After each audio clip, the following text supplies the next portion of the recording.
नमस्कार। आज हम बात करेंगे अलौकिक शक्तियों की। अलौकिक शक्तियां जिनको हम ईश्वर की शक्ति भी बोलते हैं, रिद्धि सिद्धि भी बोलते हैं, दिव्य शक्तियां या डिवाइन पावर्स भी बोलते हैं।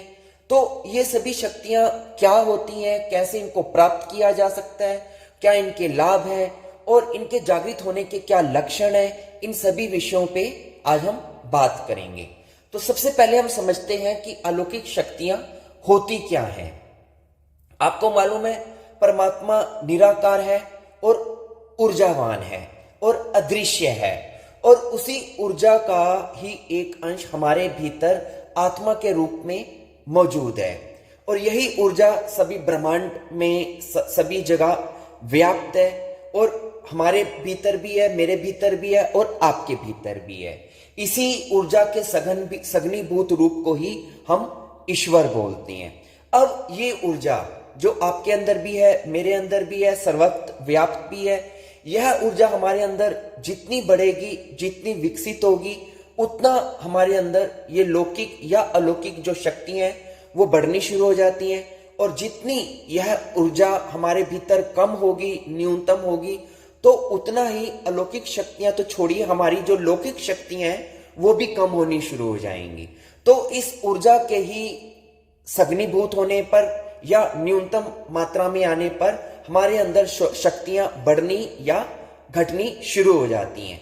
ऐसा नहीं है कि हमारे अंदर अभी ये शक्तियां नहीं है, अभी भी हैं, सबके अंदर हैं, लेकिन वो सोई हुई रूप में है, निष्क्रिय रूप में है। लेकिन अगर हमारे अंदर यह ऊर्जा बढ़नी शुरू हो जाए, प्राण ऊर्जा बढ़नी शुरू हो जाए, तो ये शक्तियां भी हमारे अंदर विकसित होनी शुरू हो जाती हैं और बढ़नी शुरू हो जाती हैं। अब आपको यहां पर यह भी समझना है कि शक्ति का मतलब यह नहीं है कि जब हमारे पास ये शक्तियां आएंगी तो हमारे हाथ में कोई ब्रह्मास्त्र आ जाएगा या हमारी आंखों से लेजर बीम के रूप में लाल रंग की लाइट सामने जाएगी और सामने शत्रु को परास्त कर देगी। ऐसी कोई शक्तियां नहीं होती हैं। शक्ति का मतलब इतना ही है कि हमारी जो प्राण ऊर्जा है वह सघनीभूत होनी शुरू हो जाएगी, डेवलप होनी शुरू हो जाएगी। तो जब हमारी प्राण ऊर्जा विकसित होगी तो उसी प्राण ऊर्जा की विकसित होने से ही हमारे जो सूक्ष्म शरीर में जो 7 चक्र हैं वो भी विकसित होने शुरू हो जाएंगे, सक्रिय होने शुरू हो जाएंगे। अगर सो रहे हैं तो जागने शुरू हो जाएंगे। हमारा प्रभा मंडल विकसित होना शुरू हो जाएगा, हमारा ओरा बढ़ना शुरू हो जाएगा, हमारी कुंडलिनी शक्ति ऊर्ध्वगामी होनी शुरू हो जाएगी, जिसके कारण से हमारी अंदर की जो शारीरिक, मानसिक और आत्मिक जो शक्तियों की संभावनाएं हैं वो बढ़नी शुरू हो जाएंगी। तो शक्ति का यही मतलब है कि आपके अंदर की ही जो अभी शक्ति जो आप में मौजूद है, जो आपकी बायोफिजिकल एनर्जी है, जो आपकी प्राण ऊर्जा है, वह विकसित होनी शुरू हो जाती है। अब यहां पर कुछ लोगों को यह भ्रम भी रहता है कि क्या इन शक्तियों के जागृत होने से उनको कोई नुकसान हो सकता है, उसका कोई साइड इफेक्ट हो सकता है।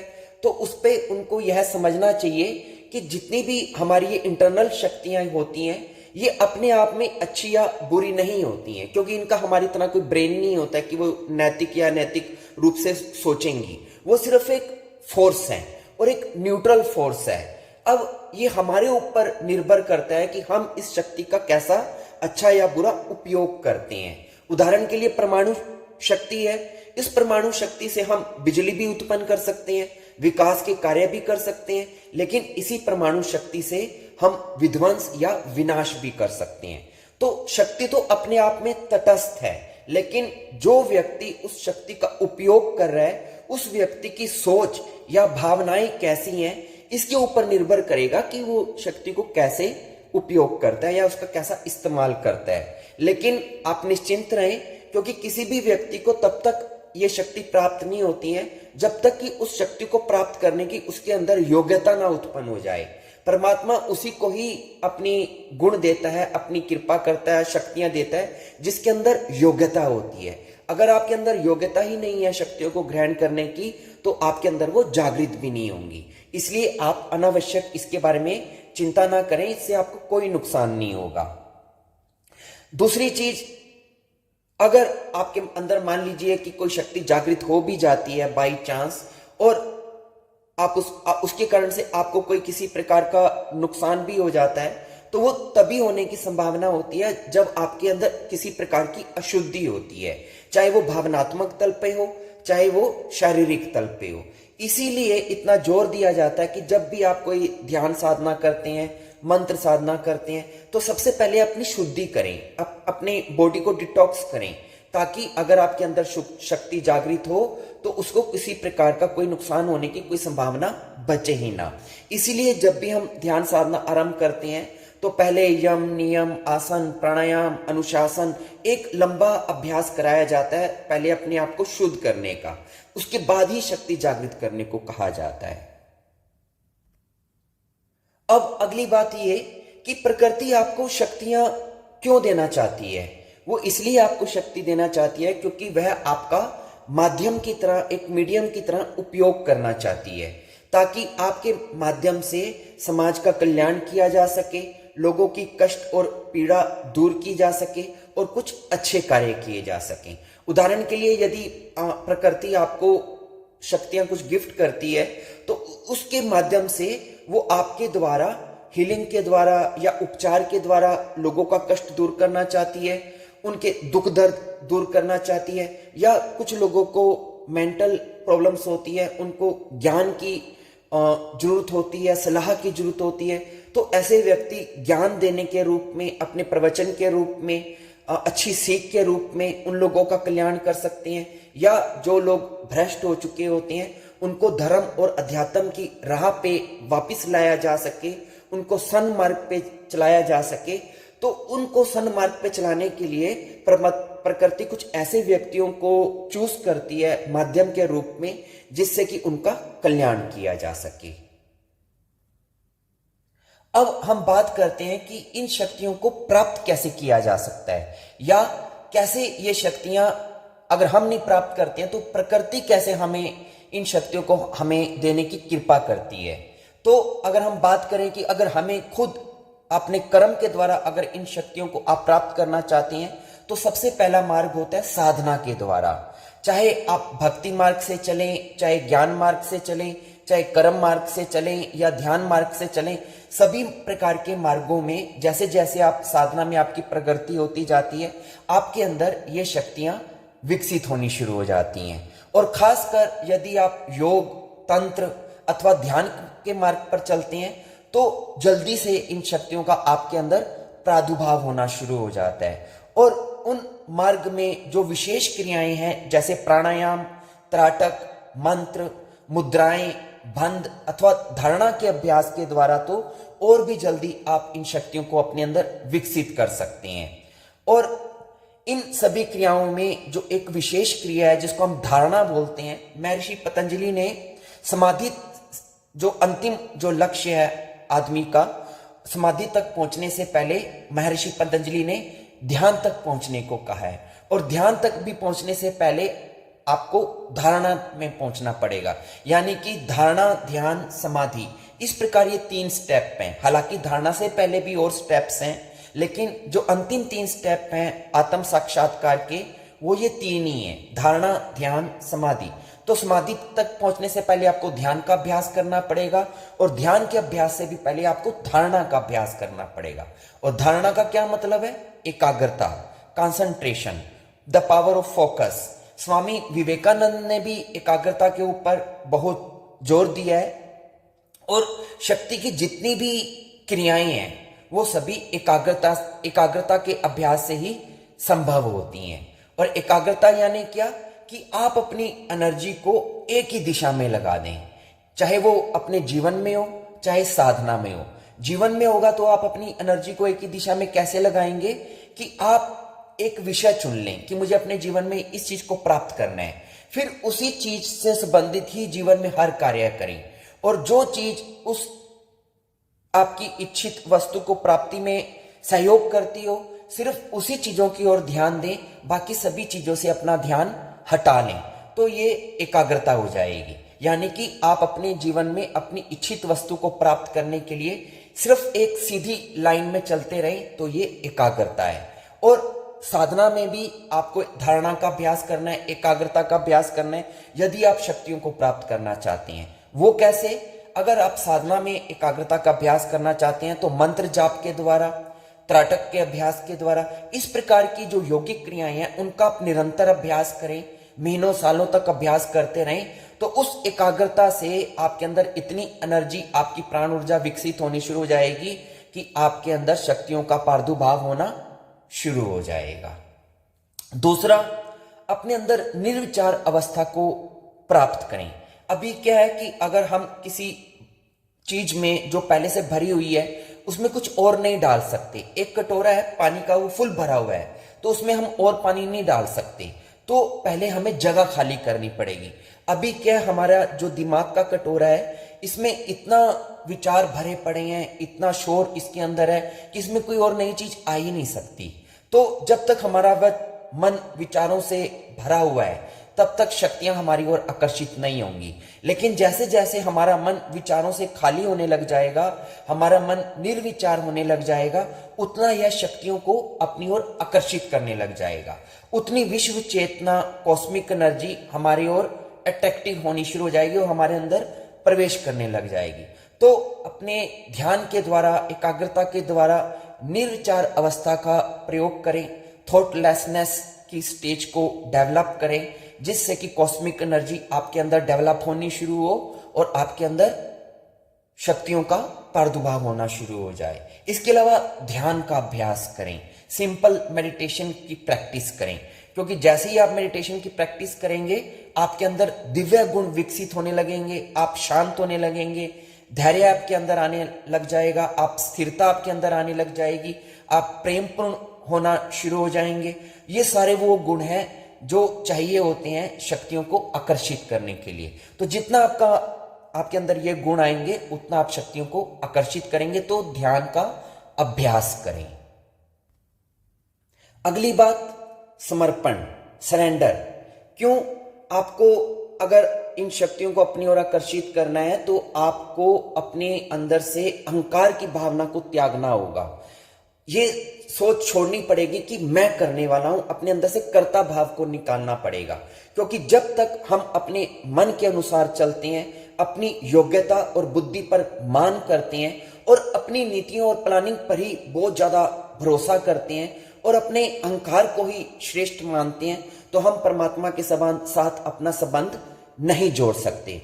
परमात्मा के साथ हमारा संबंध तभी जुड़ता है जब हम अपनी कर्ता की भावना को त्याग कर, कि मैं करने वाला हूं, उसको छोड़कर अपने आप को परमात्मा को समर्पित कर देते हैं और ये भावना रखते हैं कि मैं करता नहीं हूं, मैं डोर नहीं हूं, मैं तो सिर्फ एक कठपुतली हूं और मेरी जो डोर है वो परमात्मा के हाथ में है। जैसा परमात्मा मुझे चलाता है मैं वैसा चलता हूं, मेरी खुद की कोई इच्छा नहीं है, जो परमात्मा की इच्छा होती है वही मैं करता हूं, जो वो करवाता है वैसा मैं करता हूं, उसकी मर्जी के अनुसार मैं चलता हूं।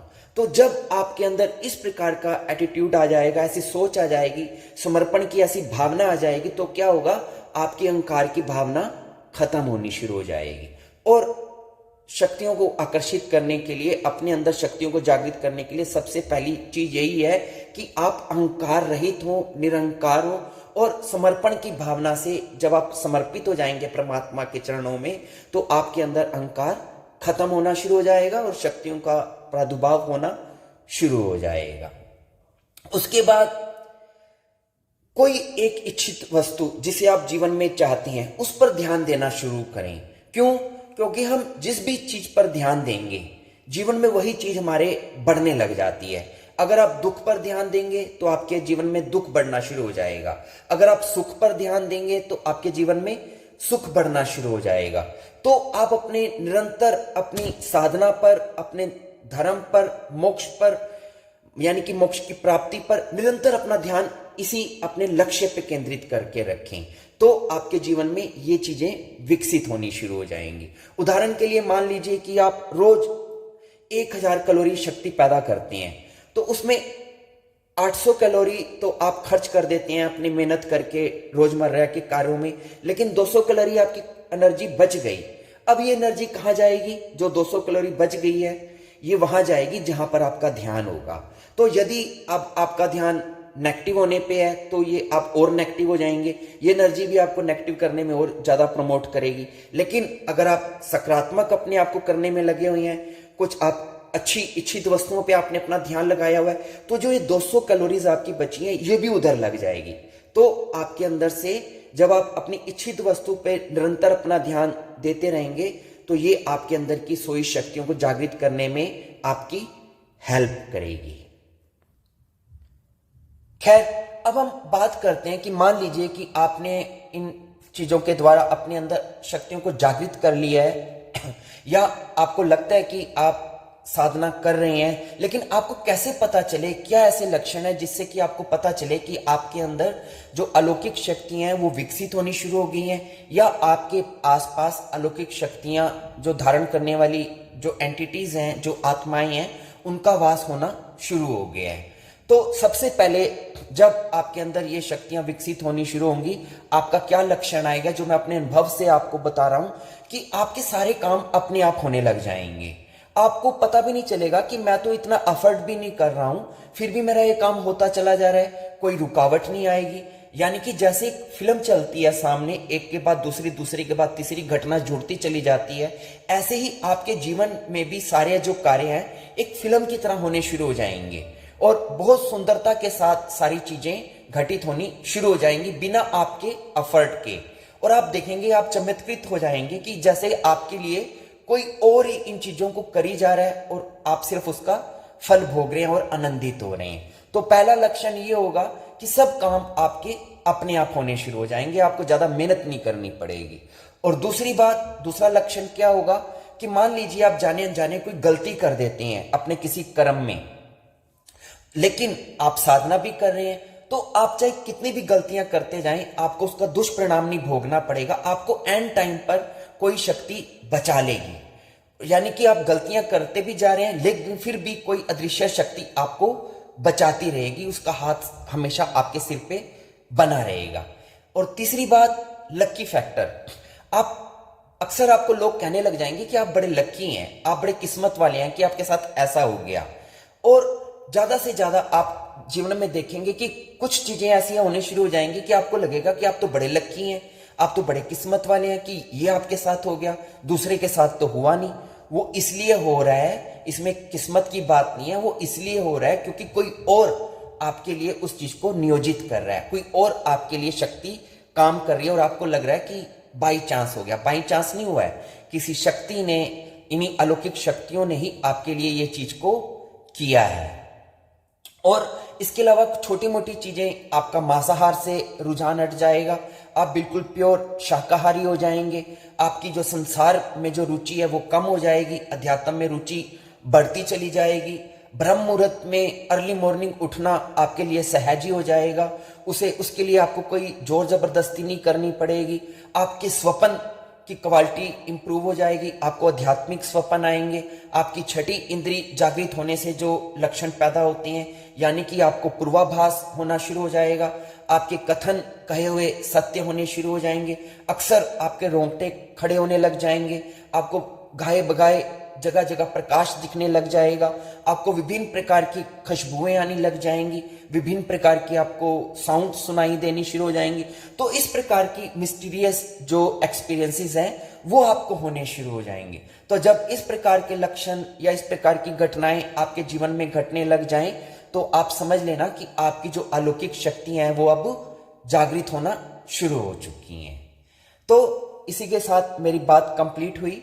आप इन जो बातें मैंने कही हैं उनको गहनता से उनका सोच विचार करें, और अगर आपको लगता है कि आप भी इस प्रकार की शक्तियों को अपने जीवन में विकसित करना चाहते हैं जिससे कि आप दूसरों की भलाई कर सकें, उनका कल्याण कर सकें और उनके जीवन में खुशी ला सकें, और ना केवल दूसरों के, अपने आप को भी आप सुधार सकें, अपने शारीरिक तौर पर, मानसिक तौर पर, आत्मिक तौर पर, भावनात्मक तल पर यदि आप अपना विकास करना चाहते हैं और दूसरों का भी करना चाहते हैं, तो आप इस प्रकार, जैसा मैंने आपको समझाया, इन चीजों को अप्लाई करके अपने जीवन में आप उन चीजों की प्राप्ति कर सकते हैं।